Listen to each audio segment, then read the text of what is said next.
일주일만이라도 컴퓨터를 멀리하고 다른 사람들에게 조금 더 가까이 가기로 결심했습니다. 이렇게 말합니다. 닷컴과 낫컴의 차이입니다. 닷컴가이와 낫컴가이의 차이가 바로 그런 것입니다. 왜냐하면 우리 주변에는 닷컴가이가 너무 많아요. 너무 많아요.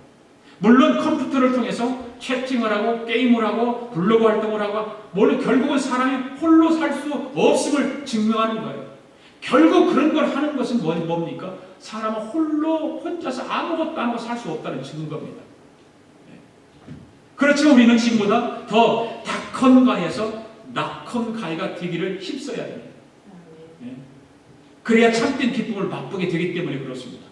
사람들은 거기에 기쁨을, 그것이 기쁨을 주고 낫컴가이가 내 삶의 모든 영역을 다 채워줄 줄 알고 생각을 하지만 그렇지 않습니다. 우리는 사람들과 더불어서 분리된 삶이 아니라 연합하고 하나가 되고 공동체를 이루는 그런 삶을 살아갈 때 하나님의 자녀들에게 특별히 기쁨이 주어지게 되는 것입니다. 여러분, 하나님의 자녀인 것을 믿습니까? 네. 그렇다면 우리로부터 기쁨을 빼앗는 것이 무엇일까? 마지막으로 예수님이 없는 삶입니다. 예수님이 없는 삶이 기쁨을 빼앗아가는 것입니다. 오늘 전체 본문 말씀을 다시 한번 읽습니다. 시작. 내가 땅에 기초를 놓을 때에 네가 어디 있었느냐? 네가 깨달아 알았거든 말할지니라. 누가 그것의 도량법을 정하였는지 누가 그 줄을 그것 위에 띄웠는지 네가 아느냐? 그것의 주추는 무엇 위에 세웠으며 그 모퉁이돌을 누가 놓았느냐? 그때 새벽별들이 기뻐와 노래하며 하나님의 아들들이 다 기뻐 소리를 질렀느니라. 이 말씀은 어떤 말씀이에요? 결국은 창조주 하나님이 있는 곳에 기쁨이 있다 그 말입니다. 창조주 하나님이 계신 곳에 기쁨이 있습니다. 그러므로 우리가 예수님을 영접하는 것은 기쁨을 체험하는 것입니다. 할렐루야. 예수님을 거절하는 것은 기쁨을 거절하는 것입니다. 그래서 영화에 이런 표현이 있잖아요. 예수님을 알면 기쁨을 압니다. 예수님이 없으면 기쁨도 없습니다. Now Jesus, now joy. No Jesus, no joy. 예수님이 있는 삶이 기쁨입니다. 예수님이 없는 삶 기쁨이 없는 거예요. 예수님이 바로 모든 기쁨의 원천이다 그 말입니다. 할렐루야. 마태복음 11장 28절에 이런 말씀 있죠. 시작. 수고하고 무거운 짐진 자들아 다 내게로 오라. 내가 너희를 쉬게 하리라. 수고하고 무거운 짐진 자들 다 주님 앞으로 오라는 거예요. 예수님 앞으로 오면 예수님께서 너희를 쉬게 해주시겠다고 분명하게 말씀하고 있어요. 옛날에는 노후 준비를 안 했잖아요. 우리 부모님들 그렇게 살았던 거예요. 노후 준비 했습니까? 우리 부모님들이 안 하고 살았어요. 그냥 적당히 살다가 죽으면 그냥 죽었어요. 네. 그런데 요즘은 어때요? 노후 준비를 얼마나 열심히 하는지 몰라요. 그러니까 노후 준비를 위해서 적당히 인생을 살고 한 50대나 돼서 노후 준비를 하면 되는데 지금은 어느 때 결혼하자마자 딱 시작하면서 노후 준비하는 거예요. 왜 그럴까요? 왜 그렇게 해야 될까요?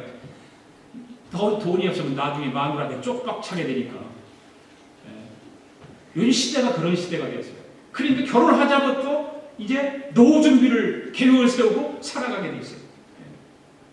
그것이 바로 서글픈 인생이 아닐까요? 네, 서글픈 인생이에요. 옛날에 건강 걱정했습니까? 옛날에 건강 걱정 안 해요. 우리 부모님들 건강 걱정 안 하고 살았어요. 무슨 다이어트를 했습니까? 무슨 산책을 했습니까? 우리 부모님들 그런 거 없었어요. 그냥 살다가 죽으면 갔어요. 요즘은 그런 데 없었습니까? 얼마나 건강을 챙기는지 몰라요. 틈만 나면 운동하고 틈만 나면 다이어트해서 건강하게 살려고 별 영양식을 다 먹고 다 그래요. 그 건강을 그렇게 생각합니다.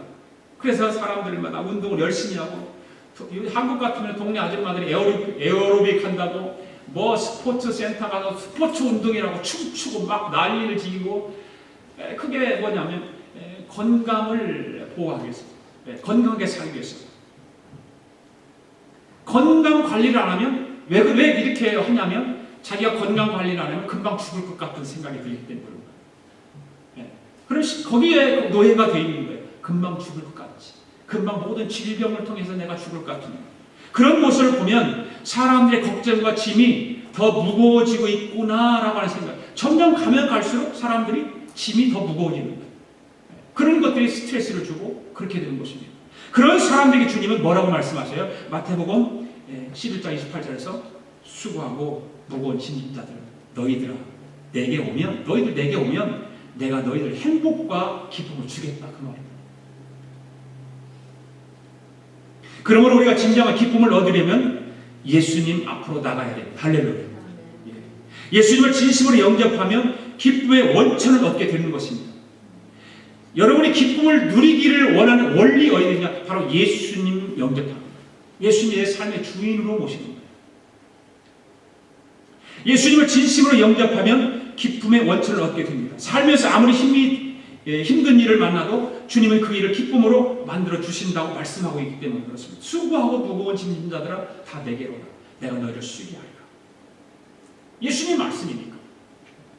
현대 최고 기독교 작가인 필립 이안시의 멘토였던 프레드릭 뷔퀴너가라고 하는 사람 이야기입니다. 그는 27세 때 뉴욕에서 혼자 살면서 소설을 쓰고 있었는데 어느 날 갑자기 그 근처에 유명한 그 설교가의 그 설교를 듣고 싶은 생각이 들었어요.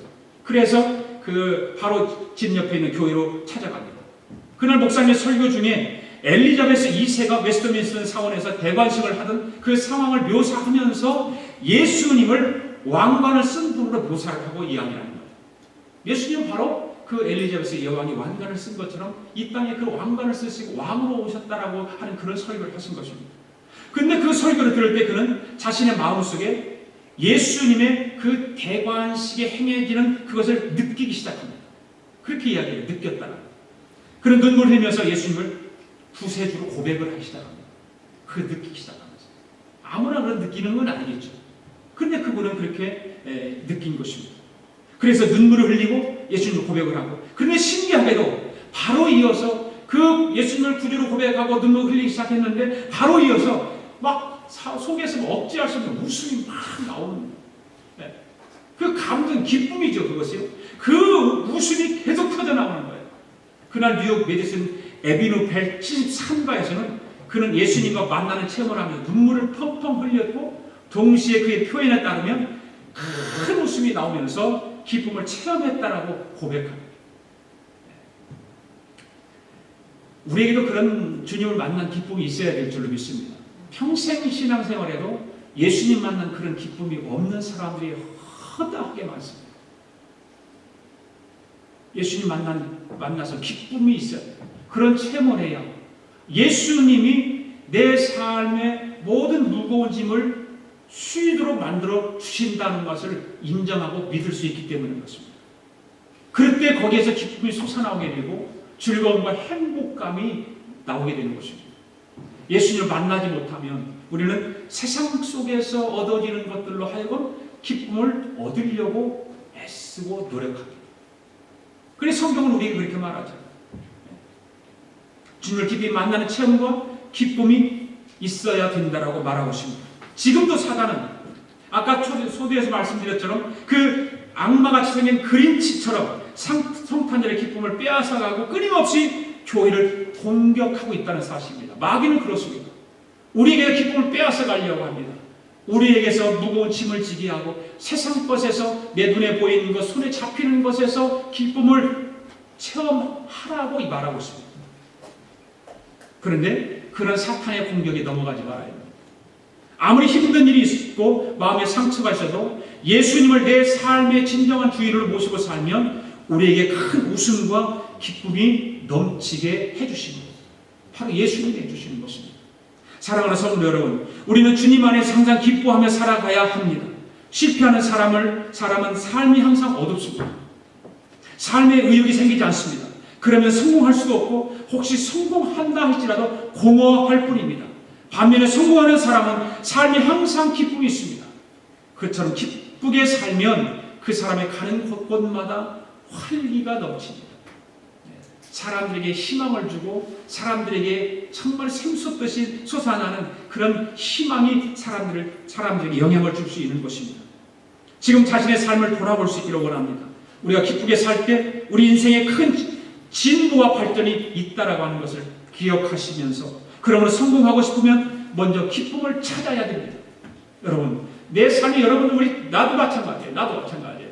가정에서도 누구를, 세상 목사님을 만나도 기쁨이 있을 때에 내 삶이 좋아요. 그리고 기쁨이 있을 때 말도 부드럽고, 기쁨이 있을 때 상대방 대하는 태도도 달라지고 그러는 것입니다. 기쁨이 없으면 상대방 대하는 태도도 달라지고, 또 내가 좋게 대하는 것이 아니라, 내 말도 좋게 나오는 것이 아니라, 기쁨이 없으면 그냥 퉁명스럽게, 그냥 형식적으로 그렇게 나오게 되는 것입니다.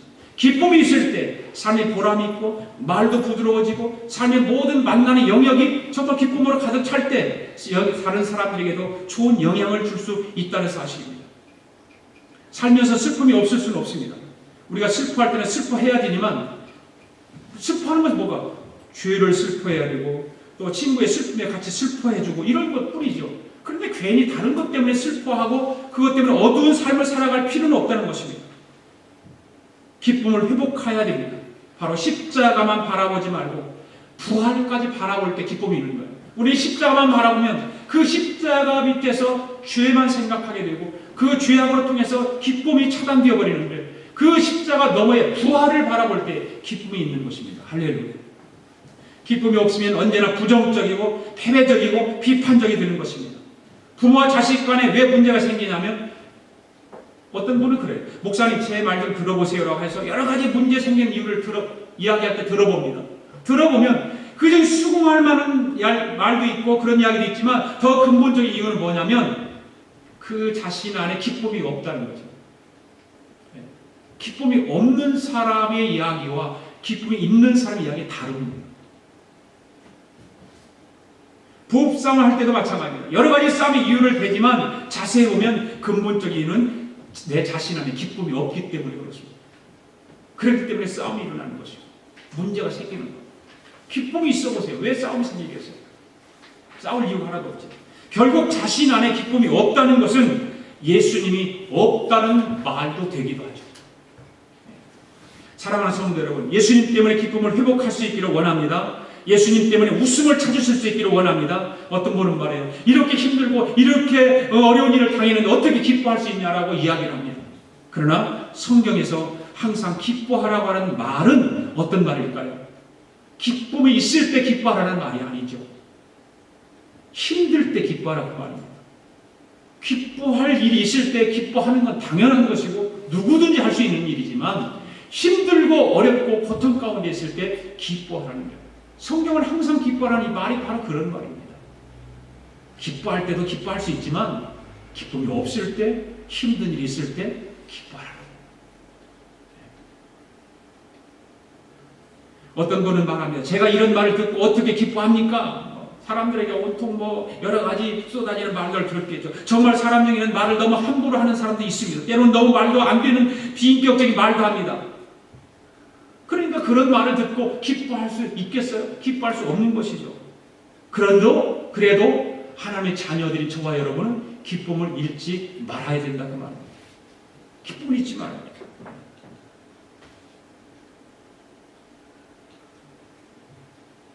그러면서 우리는 마음속으로 입 가지고 있는 사람 다 그럴 수 있지.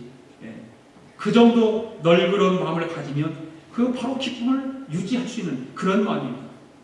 사랑하는 성도 여러분, 저와 여러분은 하나님의 참된 자녀들인 걸 믿습니다. 하나님의 참된 자녀들은 언제나 기쁨을 잃지 말아야 될 줄로 믿습니다. 하나님의 자녀들의 기쁨이 참된 기쁨이 되기 때문에 그 기쁨을 소유할 수 있기를 바랍니다.